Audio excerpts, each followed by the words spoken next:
Austin, you and I have been going back to some old games as of late, just because I feel like shits and giggles and whatnot. But you've been playing New Colossus just like I have. Are you replaying it from the beginning? Like, Yep, replayed it from the beginning. yeah. So like, wait, did you like finish it again? I haven't finished it yet. Okay. But Yeah. I'm like on the last fourth. So what was it that like? Why did you want to go back and replay it? I mean, obviously it's your game of the year of 2017 or whatever. It came out, but and we'll get into that for a second Okay. after this. But I don't know. I was just looking at I went through all my Steam games and I was like, what do I have on here that can tickle this itch I got or scratch this itch that I have? I don't know. Because I pulled it up before, like a few months, sometime back in 2018, and it's just like, you know. I know I like this game. Like I really enjoy it, and sometimes I try to go back to some of these games that I know that I have a good time, had a good time with, and try to replay them. Like God of War, like I did the same with that. I tried to play that again, and I just kind of fell off. At the time, Right. more games are coming out, so it's kind of like, well, I've already played this game, so let me find a different time. yeah, I don't know. I jumped back into it. Like I jumped back into the Banner Saga 1, beat that. That was amazing. So I was like, you know what? Let me find another game similar. So I jumped back into that to Wolfenstein. It was great, man. Yeah. Freaking amazing. No, it's a lot of fun. I've finally jumped back into it too. I haven't beat it yet, but Right. I was like, I haven't played it in a while, and it felt good to like. It's one of those games that, you know, I was talking about God of War, that if I go back into it, I probably have to start it from scratch, because of all the deep mechanics with it. This one doesn't have that. You know, you're just running and shooting Nazis. Running, you know, gunning. and but it's I have a new graphic card now that I can play it on, and it's like super smooth and beautiful and amazing. And I just was like losing my mind. And then I don't know if you noticed this when you played on the PC, but the field of view is really tight. Like it was like, for me, it was super zoomed in. So I went in there and adjusted the settings and like pulled it back a little bit, because it was sitting at like 80. I moved it out to like 120 or whatever, so it had like a kind of a wider field of view. Made it so much better, because it felt super claustrophobic before. And I was like, what the heck is going on with this? And I realized, oh yeah, I can like adjust my field of view settings. Right. So I did that, and it just made it a million times better, because there was parts where I just like, it was very, just so much motion happening on screen. Everything was like super tight in there, and it just didn't feel right. But that helped out a lot. So I love the fact that on PC you can just adjust some settings and you're good to go. Right. But I finally played that mission in New Orleans, which was pretty awesome. And you know, that scene that you always see in the trailers where like you're in that room with a Nazi guy walking in, and he's like, I want a milkshake.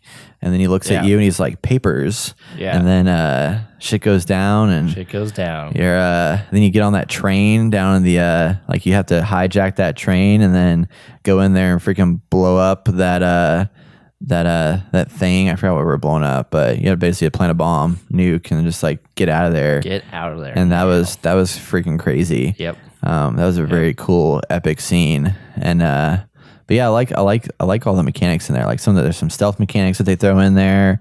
You know, all the guns you can get. I mean, I'm always picking up. It's just crazy to play a game where you have to go around and pick up health and armor all the time. And those big, huge brute guys that you have to fight off, like those are pieces of shit. But I just like blow one up and then steal his gun and then shoot at him until he dies and catches on fire and explodes. It's satisfying. So yeah. Man, it's some good shit. And you're not even like, okay, there's one part which I consider kind of halfway. Okay. And you're like right on the cusp, man. It's about to get fucking good. Like, So when I was looking back into, so some point in time when we were talking about Game of the Year for 2017, and back in 2018, we'd had this conversation. I was like, man, when you listen, because I remember the moment. I was listening to Legend of Zelda 25th anniversary orchestral theme, right? And it was like, God, there's just so much emotion. And when you watch the trailer for Breath of the Wild, or one of the final ones, like it's just so good, so powerful, gets you really pumped for Zelda. And I'm like, man, I should have given this game of the year.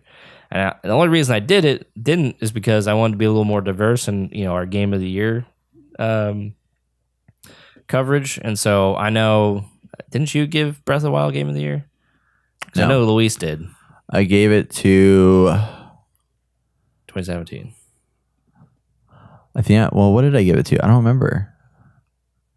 Because I didn't give it to Breath of the Wild because I didn't feel like it was Game of the Year in my mind. Like it wasn't as enjoyable to me. I didn't give it to. I might have given it to Super Mario, honestly. Yeah, because I really enjoyed that a lot. Devin gave it to Super Mario as well. Yeah. Anyway, I gave mine to Wolfenstein 2. Yeah. And now going back and playing it again, I don't disagree with my decision. I made the right call. Really? Because like when you go back to this game, there's so many things that happen. The way that the story is told is just superb. Machine Games is amazing. And I think they're out of Poland or something. You know, they're not even from America, but they capture the American spirit so good in this game with killing Nazis. Like everything feels so smooth, so powerful. Like you feel like, you know, BJ Blazkowicz, but at the same time, you know, coming off of Wolfenstein 1, Sweden. Coming off of Wolfenstein 1, you know, you're this really powerful guy, but then coming into Wolfenstein 2, you're actually this frail old man who is like this icon, and somehow you're still fighting, you know, with children coming, your wife's going to give birth at some point. She's like 8 or 9 months pregnant, so it can happen at any time. And so you have all this like backstory and baggage, and you feel it, like it's powerful. And so as you get farther into the story, it's just like, damn, the twists and turns that happen. I don't know. It's well acted, well produced. Graphics are great. Cinematics are amazing. Like, there's nothing wrong. I cannot find anything wrong with this game. Maybe the mechanic of, you know, you have armor and stuff or don't have regenerative health, which I think they do really good at making a current gen game, 2017 game feel just as good as it did back then, and taking those old mechanics and making them feel right at home. Like I love everything about this game. I just love it. Yeah, I think what they did really well with this, I mean, like you said, the story is something that is so fantastic for me. Like the character BJ Blazkowicz, you're so used to games where they take a guy and he's like a big brute, like badass, whatever.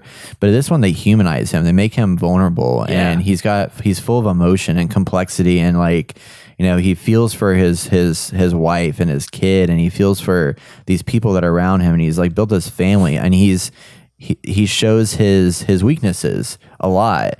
And he is somebody that can be broken down, as much of a badass as he is. And that's like such a cool, well-designed character. And then they have that, I forgot her name, but the black girl that's like just a badass. I forget her name, yeah. She's like the strong female character that just like, let's take some names and kick some ass. Like, she does a really good job. And then you have just everybody in there is so different. Like even the daughter of the crazy Nazi lady, like she's not a huge part of it, but she's interesting. Like feels like conflicted. She doesn't want to be a part of this family that she was born into, and she's there to help them. But there was that scene where they're like doing a plan. They're like, the black lady was like, why is she in here? Right. And it's like, but she wants to be a part of this. She's like completely innocent, but like she's thrown into this world, and like, and she keeps getting ragged on the whole time. But you know, I think we all relate to that, even though she is a Nazi or Nazi defector, but everyone still considers that. Yeah, but it's like one of those things, you know, like just because she was born into it doesn't mean she's like on that same way. Like she wants to break away from it, and that's kind of an interesting like look on humanity in a way, because that is kind of, I mean, we label people so much in society without really giving them a second chance at, like, you know, we have people that call names about all these different groups of people and assume that because they are that group of people, it means like people that just assume like Muslims are terrorists. That's not true. It's that terrorists are terrorists, and then there are some that are Muslim, but that's not the correlate. That's not connected, you know? Like that's just, it's crazy how we make those assumptions, and just, it's so easy to put people under the label just because they are that thing. Well, even look at it more psychologically, like all these people were upset about Nazis, and she's the closest thing to a Nazi they have, so they put all of those negative emotions and feelings onto her. Yeah. You know, and she has to burden that, and she's trying, you know, to prove herself. You know, we can all relate to that. Yeah. I don't know, there's just so many different ways that the game connects the characters together, and it's all very humanizing. And especially like when you go on missions and you hear BJ Blazkowicz have his internal monologue, like 30-second internal monologue here or there, to like give an insight into what he's thinking and feeling, and you're like, damn, if like it puts a lot of that stress he has on your own shoulders, you know? And you're like, I really want to get through this game and see where it goes and how he succeeds or fails, you know? Because you feel like every mission could be your last, technically. Right. Obviously, it's a video game, so Yeah. there's a beginning, there's a middle, there's an end. I mean, you're still a badass, so Yeah. you can make it happen. But Right. yeah, no, it's really awesome, and I'm just I can't wait to play once I finish this. I want to go and play Youngblood. Can't wait to play that. So I'm so happy that all these games have been made by the same people. Oh yeah, for sure. So like I know Youngblood is going to be good. Yeah. It's gonna be And they're really working good. on a third one, and I'm so interested to see how it works out. Where Youngblood is in the future after Wolfenstein 2, but then Wolfenstein 3 has been said that it's gonna be in between Wolfenstein 2 and Youngblood. So I love how they're like telling you like here's the conclusion. You know what happened before. Now let's fill in the pieces in the middle. So you know where things are gonna go. Right. So that'll be interesting to see. It's kind of like watching Better Call Saul after Breaking Bad came out. Like you know where these characters end up, but now you get to find out how they got there. Right. And that to me is a really interesting storytelling dynamic that they're gonna make that happen. Like that's a challenge. Oh yeah. So Yeah, because I was worried about obviously because Fallout 76 and Bethesda and all that, and yeah. ZeniMax is like, what is going on here? Can we trust any games coming out? But after playing this game and knowing Machine Games has made fucking awesome content Yeah. for the past, well, all they've been doing is Wolfenstein, basically. Well, I mean, you can't really rag on Bethesda. I mean, like Fallout 76 is the only fail that they've ever had, I understand. really. Well, yeah. Well, it's been such a shit show, and we've seen so many other AAA companies do such bad stuff. Like they're falling in that same crevice. Just with lately, everyone generally, else. games have been less than ideal. Exactly. In a lot of ways, they've touted a lot and they haven't fully delivered on their promises and stuff. So, But just like Respawn, like they've made good products. I believe in them. Same with Machine Games. So all their stuff's been great. I cannot wait. Yep. Cool. Well, that's going to wrap it up for the games that we played this week, everybody.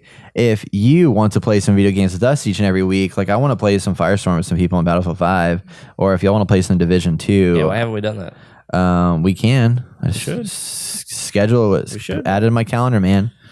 Let's schedule it. I will. I'll just throw it on your calendar. Oh, no. I mean, you have to like tell me. And then I'll, like, okay. Yeah. So if anyone wants to schedule on my calendar to play some video games, you can join us on our Discord channel. Check out the link in the show notes.